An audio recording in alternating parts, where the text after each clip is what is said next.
Good evening, ladies and gentlemen. My name is Echegaray. It's great to be here with you. You might remember me from The Hair, or that band at one time. I'm going to read Who Needs a Time Machine.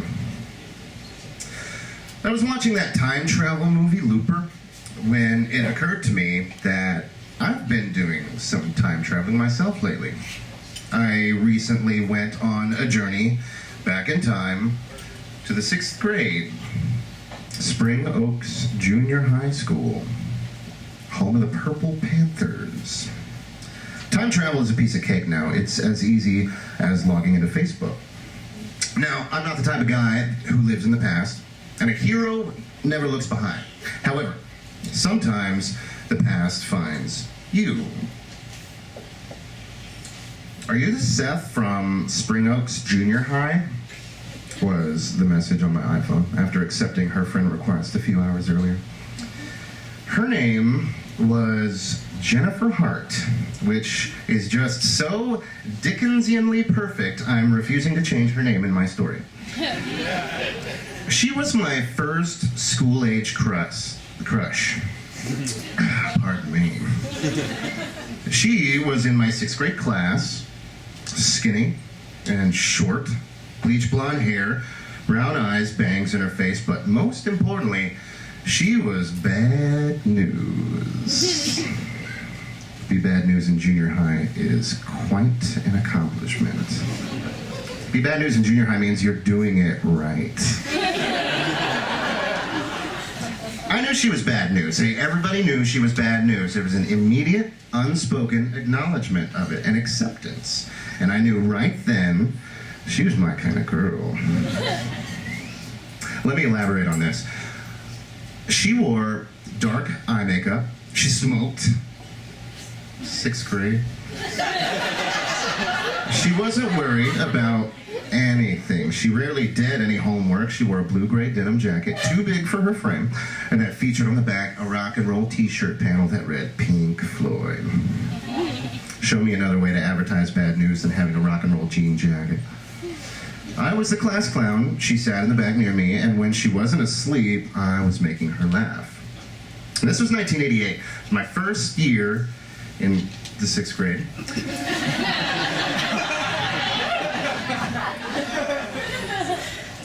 She was a throwback to the late 70s, maybe early 80s. She dressed and looked more like my babysitter Donna than a fellow 6th grader.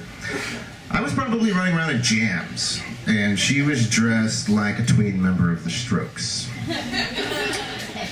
Despite how cool she looked in her really tight zipper ankle jeans and black Reeboks, she seemed to prefer my company to anyone else in the school. And faster than you can say friend zone, we became inseparable.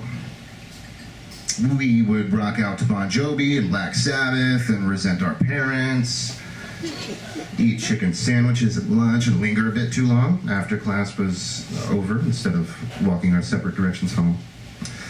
We talked on the phone every night, and thus began the head over heels. Thus began the longing. Oh, the longing. The pure electricity I could feel when she answered the phone. All those hyper-vivid teenage emotions without an outlet. If you focus hard enough, you can feel the echoes of that encompassing emotional roller coaster.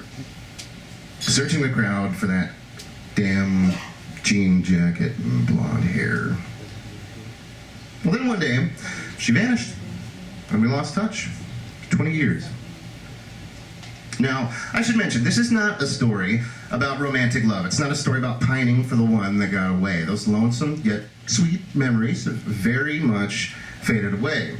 Nor is this a story about conquest. My shallow years have passed, and I'm much more interested in experience and pleasure. This is a story about closure. Are you the Seth from Spring Oaks Junior High? I looked back at my iPhone remembering all of this, and I responded affirmatively. We chatted for a few minutes and agreed to meet up for a happy hour and catch up.